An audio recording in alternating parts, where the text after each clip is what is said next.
আসলে আলহামদুলিল্লাহ, আল্লাহ পাকের কাছে লাখো কোটি শুকরিয়া।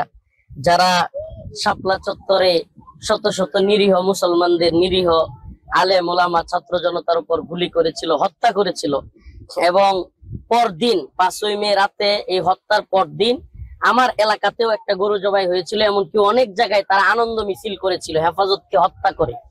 তো আজকে আমরা আল্লাহ পাকের কাছ থেকে অনেক বড় বিচার পেয়েছি যে এরা এক তো হলো পালায়া যেতে বাধ্য হয়েছে, আবার আপনারা জানেন যে গতকালকেই তাদের বাংলাদেশে আওয়ামী লীগের সমস্ত কার্যক্রম নিষেধ করা হয়েছে, এবং তাদের বিচার হওয়ার আগ পর্যন্ত বাংলাদেশে তাদের সমস্ত কার্যক্রম বন্ধ থাকবে।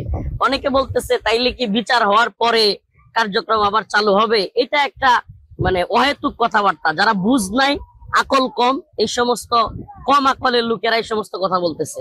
বাস্তবতা হলো বিচার হলে তো তারা খুনি, এবং সেটা প্রমাণিত হয়ে যাবে। আদালতের রায়ে যখন খুনি প্রমাণিত হয়ে যাবে, তখন আদালতের মাধ্যমে একেবারে তাদেরকে নিষিদ্ধ করা হবে। আমি মনে করি এটাই সবচেয়ে যুক্তিযুক্ত যে নির্বাহী আদেশ, আসলে নির্বাহী আদেশে যে কাউকে নিষিদ্ধ করা যায়, কিন্তু এটার গ্যারান্টি, এটার আপনার মূল্যায়ন কিংবা এটার গুরুত্ব আরো কম। বরং আদালতের রায়ের মাধ্যমে বিচারিক প্রক্রিয়ায় যে নিষেধাজ্ঞা, এটার গুরুত্ব অনেক বেশি। অতএব আমরা এই ইন্টারিমকে অবশ্যই প্রেসারের মধ্যে রাখবো যে তারা যেন দ্রুত সময়ের মধ্যে, আওয়ামী লীগ যে খুনি, নির্বাহী আদেশের চাইতে আপনি যখন এটাকে বিচারিক প্রক্রিয়ায় আদালতের মাধ্যমে প্রমাণ করে যে হ্যাঁ আওয়ামী লীগ খুনি, এবং খুনি বলে আমরা আদালতের মাধ্যমে বিচার করে তাদেরকে নিষিদ্ধ করেছি। অতএব আমি বর্তমান সরকারের গতকালকে সিদ্ধান্তকে সাধুবাদ জানাই।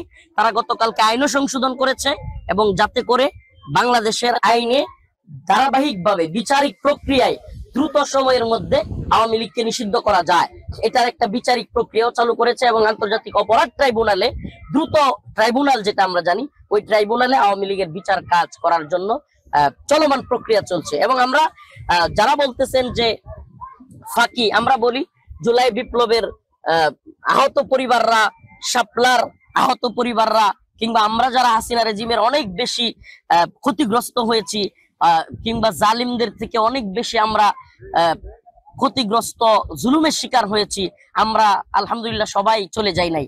ইন্টারিম যদি কোন রকম ফন্দি ফিকির করে, ইনশাল্লাহ আবার আমরা সাপ্লাই কিংবা শাহবাগে একত্রিত হব। এটা তো এরা দিবালুকের নে স্পষ্ট বিষয়টা কেউ মিথ্যা প্রতিপন্ন করে। আওয়ামী লীগকে না দেখতে পারার পিছনে অনেকগুলো কারণের একটা কারণ এটাও যে এরা জুলুমকে অস্বীকার করে।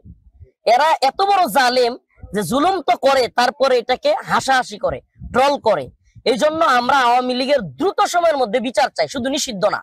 এবং এই খুনি হাসিনাকে বাংলাদেশে এনে শাপলা চত্বরে ঝুলাইয়া, এই জুলাই বিপ্লবের শহীদদের এবং শাপলার শহীদদের আত্মাকে ঠান্ডা করার জন্য